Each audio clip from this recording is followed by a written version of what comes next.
If you're silent, ang default agreement is absolute community. Ano ibig sabihin ng absolute community? Wala na yung tinatawag na separate property ng husband. Kunyari, nagmana ka nung binata ka pa and you bring it into the marriage, yung buong property na yan, because you got married na after 1988, will now belong also to the wife. Kagaya ng paraphernal property sa babae, yung buong property na in-inherit niya nung dalaga pa siya, will now be owned by both the husband and wife. So kung ayaw mo nun, kailangan gumawa ka ng prenuptial agreement. Nasasabihin mo na ayaw namin na maging absolute community. Gusto namin yung old law na conjugal. Kung sa conjugal, yung properties mo, when you were single, they remain your properties. It's just the fruit or the income that comes from the property. Bigyan ko ng, baka mahirap intindihan, bigyan ko ng example. Let's say, when I was dalaga, binigyan ako ng tatay ko, ng parents ko, ng isang bahay. Then I get married.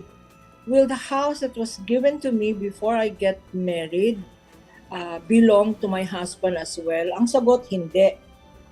Under the old law. Ang magiging conjugal lang doon ay yung income from that property. Let's say yung bahay na yon na in-inherit ko when I was single, pinarentahan namin mag-asawa. Di may rental income na yan.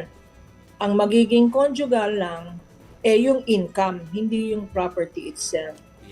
Pero sa bagong batas, sa family code, after 1988, pati yung bahay, hindi lang yung rental income, pati yung bahay now belongs to what is called the absolute community. Kanya absolute ang pangalan. So, nangangailangan, lalo na yung mga parents na naghirap, no?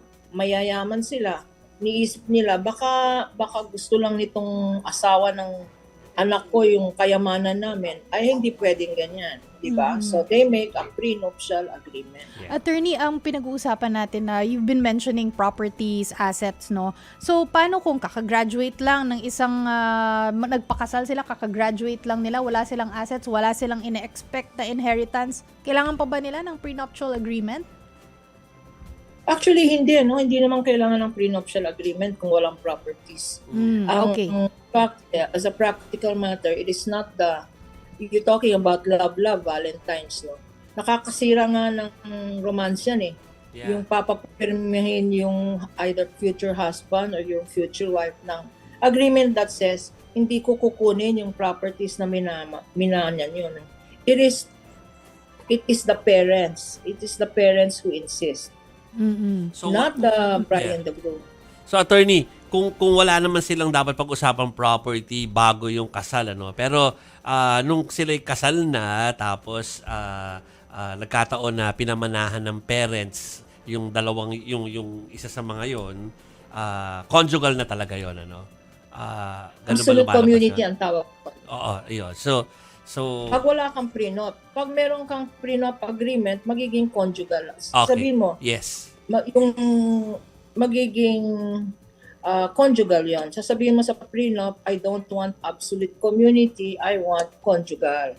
Okay. So, yun ang problema. So, wala naman silang prenup dahil wala silang pinagtatalunan o walang pinag-uusapang property bago kinasal. So, advisable pa rin ba na merong ganoon kahit wala pa rin pinag-uusapang mga properties before the marriage? I think ako, not because I'm a lawyer, but I would always advise a prenuptial agreement. Yeah. Lalo-lalo na ngayon, mga hindi natin alam kasi mga millennials, wala na yung till death do we part, no? Minsan although walang divorce, sasabihin ng girl, I don't need a man to complete me.